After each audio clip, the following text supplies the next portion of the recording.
Brescia e a República de Veneza. Esta aqui é uma pauta bem interessante que eu nunca trouxe aqui, porém eu fui relembrado por um dos inscritos do canal, que é o Manari, né? O Manari aqui, inscrito do canal, quando eu lancei lá o vídeo da Beretta, ele me relembrou, porque no vídeo da Beretta, da arma Beretta, eu falei, não é uma empresa vêneta, né? É uma empresa que é lá da Lombardia, porém é de Brescia, e Brescia fez parte, né, da República de Veneza. E o que acontece é que hoje em dia eles não consideram, é por isso que a gente não acha a Beretta nos tópicos das empresas mais antigas ali do Vêneto, porque hoje não faz mais parte do Vêneto lá a região de Brescia, mas fez, né, inclusive durante aquele período em que a empresa surgiu, né? A empresa familiar Beretta surgiu, era uma empresa vêneta, uma empresa que fazia parte do Vêneto, portanto, aí agradeço o Manari que me lembrou disso. E eu já peguei essa pauta também para falar especificamente sobre Brescia e como é que foi essa integração com a República de Veneza. Antes disso, curte o vídeo, se inscreve no canal, não esquece de ativar o sino das notificações para ficar por dentro do que tem aqui todos os dias. Todos os dias, a partir das 6h30 da tarde, você tem vídeo novo a respeito de tudo aí do Vêneto, tá bom? E eu sou Fernando Menegatti, esse aqui é o canal Lengua Mare. Olha, a história de Brescia, né, e sua relação com a República de Veneza é meio complexa e aí acaba abrangendo vários períodos também, eventos ao longo dos séculos, a gente precisa ter um pouco de calma aqui. Eu vou fazer um resumo, né, pessoal? É um resumo. Vocês sabem que vocês podem complementar aqui, mas eu não posso contar a história inteira porque senão vai ter que ser quantas horas. Brescia, só para localizar, né, as pessoas, é uma cidade ali situada na região, hoje, região da Lombardia, no norte da Itália. A sua história remonta a tempos antigos, quando era uma colônia romana, ainda conhecida como... romana, tá, vamos lá, vamos explicar isso aqui. Era conhecida como Brixia.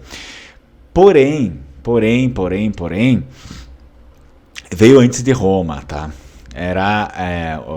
A cidade foi fundada com esse nome, com X. Brixia era um nome gaulês, tá? Vamos lá, um nome celta, enfim. Era um nome ali que era celta, era da língua celta, Brixia. E aí depois foi meio que sendo, latinizado e virou Brescia, tá?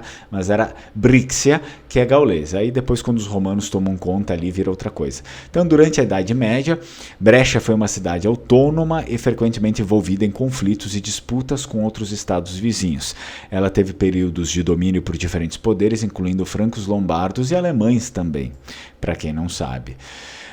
Vamos lá, então Brescia, ao decorrer do tempo, se tornou uma comuna independente e participou das lutas entre as cidades e estados, tá? Pela supremacia regional. A cidade frequentemente estava envolvida em conflitos com outras cidades, como Milão e Verona.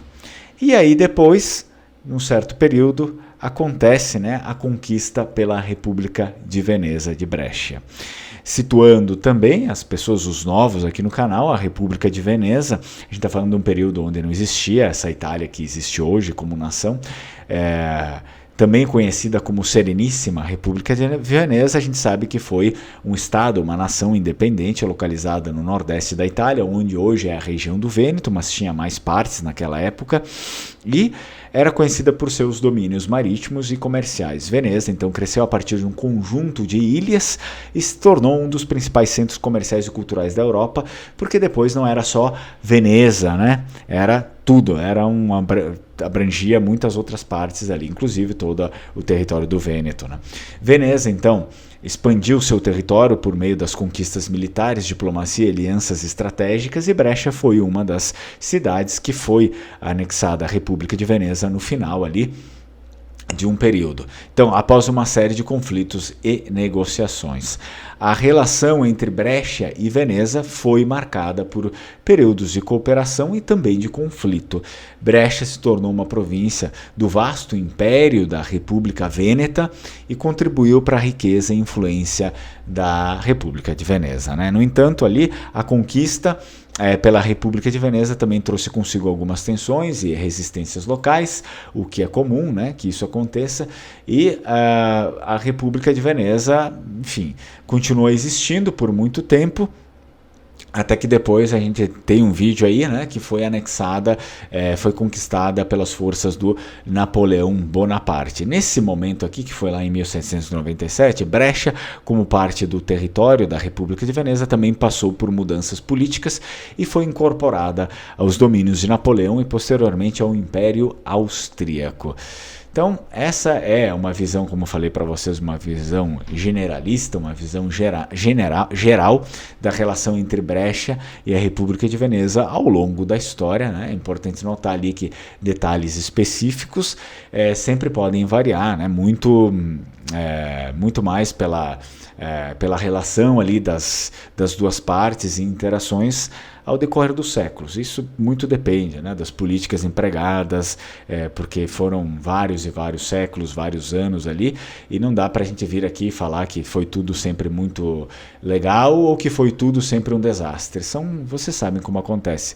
Hoje em dia ainda é assim, né? No próprio Brasil também é assim, existem períodos de paz e períodos de um certo conflito. Bom, todos os países funcionam desse jeito. Espero que você tenha gostado do vídeo. Se gostou, deixa seu comentário, deixa a sua sugestão.